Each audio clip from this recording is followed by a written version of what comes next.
পলক এবং জয়ের বিরুদ্ধে আজকে একইভাবে আজকে হাজিরার জন্য নির্ধারিত ছিল একজন আসামি, অর্থাৎ সজীব আহমেদ ওয়াজেদ জয়। তিনি পলাতক আছেন, সেই জন্য তাকে আদালতে হাজির হওয়ার জন্য পত্রিকায় বিজ্ঞপ্তি প্রকাশের জন্য নির্দেশ দেওয়া হয়েছে। আগামী 17ই ডিসেম্বর পত্রিকা বিজ্ঞপ্তি অন্তে এটাকে আবার রিপোর্ট আকারে দাখিল করার জন্য ট্রাইব্যুনালে দাখিল করার জন্য নির্দেশ দেওয়া হয়েছে। 17 তারিখে এটার উপরেও পরবর্তী আদেশ দেওয়া হবে। দেখুন, আমাদের আইনটা ইন্টারন্যাশনাল ক্রাইমস ট্রাইব্যুনাল অ্যাক্ট 1973-তে শুরুতে খুব স্পষ্ট করে বলা আছে যে তার ন্যাশনালিটি যাই হোক, যে সে দেশেরই নাগরিক হোক, বাংলাদেশের অভ্যন্তরে বা বাইরে বাংলাদেশের সাথে রিলেটেড কোনো ক্রাইমস অ্যাগেন্স্ট হিউম্যানিটির সাথে সম্পৃক্ত থাকলে তার বিচার করা যাবে। সজীব ওয়াজেদ জয় বাংলাদেশে কখনো আসেন না, বিষয়টা তা না। তিনি বাংলাদেশের সরকারের নিযুক্ত একজন বিশেষ উপদেষ্টা, রাষ্ট্রের বেতনভুক্ত একজন কর্মকর্তা বা কর্মচারী, প্রজাতন্ত্রের কর্মচারী।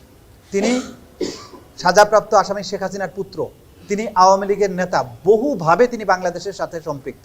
এবং তিনি বিশেষ করে তার আইসিটি তিনি আইসিটির অ্যাডভাইজার ছিলেন এবং আইসিটি মন্ত্রণালয় বাংলাদেশের গণহত্যাকে আড়াল করার জন্য ইন্টারনেট বন্ধ করে সারা বাংলাদেশে গণহত্যাকে যেভাবে ফ্যাসিলিটেট করেছিল, গোটা দুনিয়ার কাছ থেকে এই গণহত্যার তথ্য লুকানোর চেষ্টা করেছিল, সেটার মাস্টার মাইন্ড কিন্তু সে সজীব ওয়াজেদ জয়। এবং সেটা বাংলাদেশে থেকে এই পরিকল্পনার বাস্তবায়ন করেছেন জুনায়েদ আহমেদ পলক। সুতরাং তার বিচার আইন অনুযায়ী বাংলাদেশের আদালতে হবে, এটা আইনে খুব সুস্পষ্টভাবে বলা আছে।